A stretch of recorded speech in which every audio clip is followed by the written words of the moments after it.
Hello, I hope you're doing well. Welcome back to, of course, CSGO News, my favorite segment to do throughout the entire week. I hope you guys all enjoy, of course, these daily esports news episodes on this channel. Thanks to all of you guys who have been leaving comments as well, especially not on the CSGO news episodes. You guys have been absolutely amazing so far, at least in interaction. And I do want to thank you guys very much. I love posting these videos, and I love talking about this kind of stuff, especially because in the last 24 hours, we saw a potential meta change update for CSGO, which is super exciting to talk about as well. We're going to talk about pistol nerfs in a second here, as well as a slight pistol buff for maybe the Tech 9, but the most important one is actually economy based. We've seen some huge reductions to some things, that being the price of the SG553. It went from $3,000 to $2,750. That's probably now going to rival the pick of an AK, because a lot of pros out there who call it the Krieg, of course, the original Counter-Strike name for the SG553. This could be the new, of course, AK coming in. We're going to see how, of course, I think the main talk right now is just kind of trying to learn those spray patterns for the SG553. Alongside that, the AUG, which has actually gone down from 3,300 to 3,150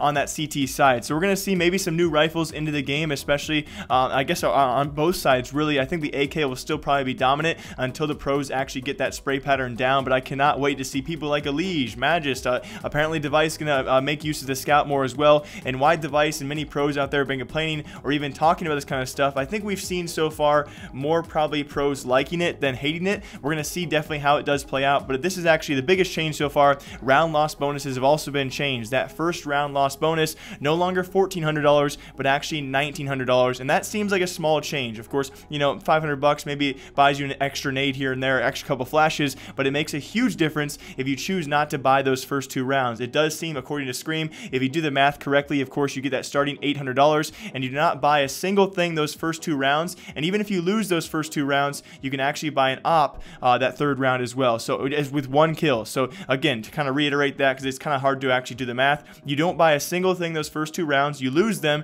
you don't even need plants, you actually have no plants, you can get one kill and lose the first two rounds, and at the start of round 3 you can actually buy an op. Alongside that though, to do further math, if you get both those plants, you can actually and still lose those first two rounds, you go to round 3, you can buy an op plus full armor plus a couple nades, which is incredibly insane, especially when you do all the math for all of their SMG, that kind of eco buys for round 2. Those have all been buffed as well. So round 2 buys or force buys could even be improved, but especially if you have two teams full saving those first two rounds for round 3. Again, you can't really guarantee a team's going to full save that first round. That doesn't really make too much sense, but still a lot more options out there for teams to actually buy and kind of learn this new ecosystem and economy, and I cannot wait to see how it plays out and what team it's actually going to favor, because you really can't tell until it's really played for a solid few weeks. And that does mean, I had a tweet about this a long time ago, and maybe some of you guys saw it. I said if we don't have a huge CSGO update before January 1st of 2019, I would shave my head bald. And so I'm going to count this, okay? I'm not going to shave my head bald, but don't worry. I promised you guys, when this channel breaks 10,000 subscribers, I will dye my hair, and it seems that you guys have chosen the color pink. So for now, I'll be dyeing my hair pink when the time does come. So thanks to all of you guys who actually subscribe to this channel. I really do enjoy making content on here. But also on top of that, we saw some new casual modes, maps that is. We have Biome as well as Sub-Zero, so congrats to FM Pwn. Officially another map on the casual modes, which is casual modes. It's not competitive yet, so it was kind of weird to see not Canals in there, but Sub-Zero, the newest of those maps, and then Biome as well was kind of out of nowhere. So some new casual mode maps out there. Again, this could prelude to a future matchmaking change for competitive map pools, which I cross my fingers that'd be a nice little change for at least a viewership perspective, I think, and we're going to see how that does play out. And also, very lastly, I think we're going to touch on most things here. Besides, I think the biggest thing is going to be seeing the SG and the AUG in the game a lot more. I can't wait for that. And the first of which is going to be the CZ. I think a much needed nerf here. The first of which is going to be increased recoil as well as increase in accuracy, but alongside that, kind of tone that down, and it kind of pitch towards those more medium to long range fights, or so they say in their patch notes. It's going to be increased, and that means an improvement in terms of accuracy recovery. So when you do that one shot, you can recover a lot easier, but when you actually start spraying down, that's going to be increased in accuracy as well as increased recoil. So it's going to kind of hopefully diffuse those short range situations and try people to get them to use the CZ at longer ranges more frequently. We'll see if that actually does work out. Alongside that, Tech 9 did receive a buff to its inaccuracy, so a decrease in accuracy as well as better accuracy recovery as well for the Tech 9. So it should be an overall buff for the Tech 9 and should be a nerf for the CZ. If this is a big enough nerf for close range combat, we'll see if anyone goes to other pistols out there. CZ seems to be pretty dominant and almost way too much so. So I think overall some really good changes. We didn't see a competitive map pool change, which is unfortunate, but I think this definitely preludes or foreshadows to the future of what we might see for CSGO. But despite that update, we did have some other news out there, of course, that we have many events going on. We'll probably break down ESL Pro League updates, ECS updates, as well as Star Series. We've seen plenty of upsets. I'll probably break that down on here for you guys Friday. But before that, we also had a situation involving AZIO. If you guys have not known AZIO, they've been around for quite some time, and their roster allegedly, as of yesterday, actually left that organization, and apparently were sniped by another organization as well, known as Space Station Gaming. So the AZIO roster, if you guys do not know, I didn't know too much about them. They actually have an ECS spot. They managed to qualify. They beat MIBR in a best of 1. They beat Gorilla Gang in a best of 3 to actually take that ECS spot in North America. So really cool to see that roster there. But it's actually a brand new roster. At least some of the players are, because they've actually been changing organizations, because apparently AZIO was not treating the players to exactly I guess you could say industry standards. So first it was AZIO actually posting these tweets. I'll actually link them down below. You guys can read through all those tweets and both those sides. I'll also link one story down below, which is a rebuttal to AZIO's post. So first it was AZIO with their tweets and their pictures, pretty much stating, making the players look like the bad guys for leaving the organization. All in all, it was pretty much these players had not signed contracts. They were not required to stay with AZIO, and that's why they actually left. But again, the post AZIO made these players sound like the bad guys, like they left for another, that being Space Station Gaming, who offered these guys. It made them seem like the bad guys for leaving the organization without much warning. So again, we also had Maui Snakes. I'll link his video down below. He posted a rebuttal to this, and kind of gave the situation more context as to why these players probably did leave, and that's the foul treatment, the poor treatment of these players when it came to AZIO organization. AZIO in their original post said they had bought these guys a house, you know, top-end gaming computers, so on and so forth. They had paid for them to go out there all together, and Maui Snakes really broke down in his video that the management over there, the players they had to play with, the overall situation was not quite what it seemed. So I'll give you guys a little context as well, and trying to make this as short as possible. It's actually Maui Snakes who said the situation at the house was not what they actually were told. You know, it was, they had pretty much beds, they had no desks, they had no chairs, they had to go and drive and actually find all the equipment together, and even then, so when they finally got computers and desks and chairs, it was not your top-end gaming equipment. And also on top of that, at the very end of the day, these guys were not being paid for several months at a time. Actually, Maui Snakes in his video does clarify at one point in time the management would not pay these guys. They would not pay them their salaries or winnings because they had not cleaned the house.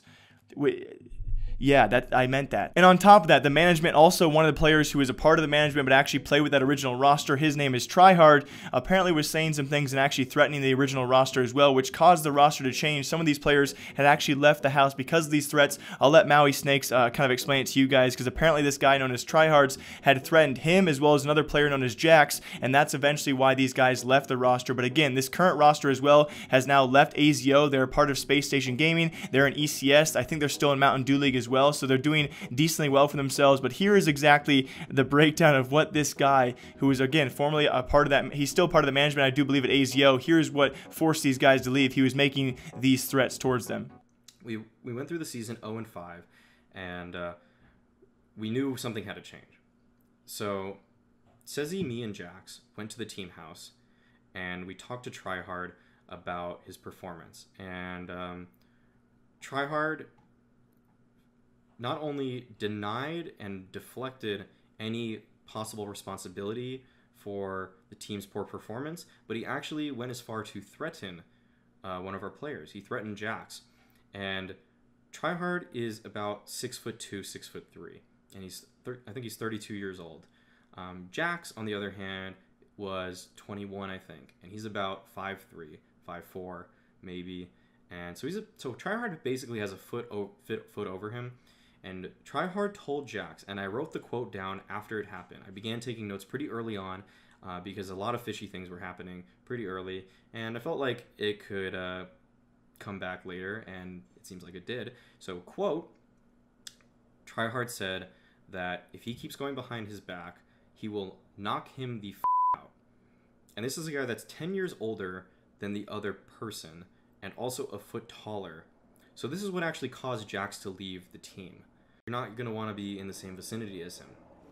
Tryhard even threatened me as well. He threatened me and, quote, said he could, quote, me and not pay for my flight home. So again, take from it what you guys want. I don't know if a guy was 6'3", I don't know how much he weighs, was telling me every day he was gonna frick me up, I might not want to play with him, especially if he was, again, also if you guys watched the video, apparently this tryhard guy was one of the worst statistically players in Mountain Dew League, so the team really did not want to play with him, but he was so threatening, they almost felt forced to, which, again, just allegations, they might be true, they sounded pretty true, I'd probably be out of there too. So congrats to AZIO, that current roster as well is now playing with a different organization in ECS as well as Mountain Dew League, I do believe, and they are now out of that situation. So if you want to feel bad for AZIO, I would clearly, I want to know what you guys think about this story. I don't have the full details, but I think we can get a pretty good wrap on that story. But also very lastly for CSGO news, and again, I'll see you guys back here Friday with some juicy stuff, hopefully, as well as breaking down some tournament results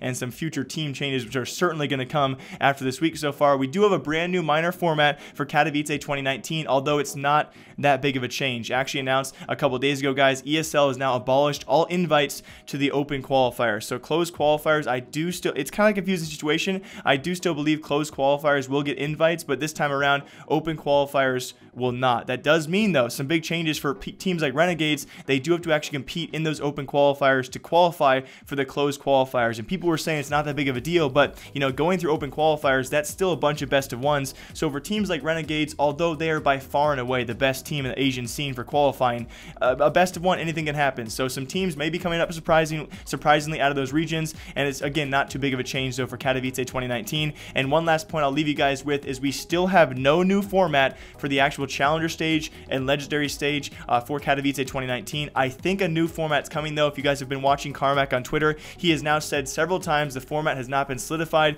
and there's a lot of talks going on about if that format will change. And of course, I'm referring to the best of one Swiss format, you know, round robin, which is not round robin, but Swiss format best of ones, which is obviously one of the worst formats, especially after we saw it not only the major, but on top of that also at Star Series Season 6. Too many upsets, and just it's not really quality gameplay. Again, a lot of great upsets, but still almost too many upsets. But as always, hope you guys all enjoy this episode of CSGO News. My name is Jake, and I'll see you guys back here Friday for more CSGO news, or you can check out some of our other news here at Esports Talk. But yeah, thank you guys for watching. Seriously, I appreciate you. As always, I'll see you then.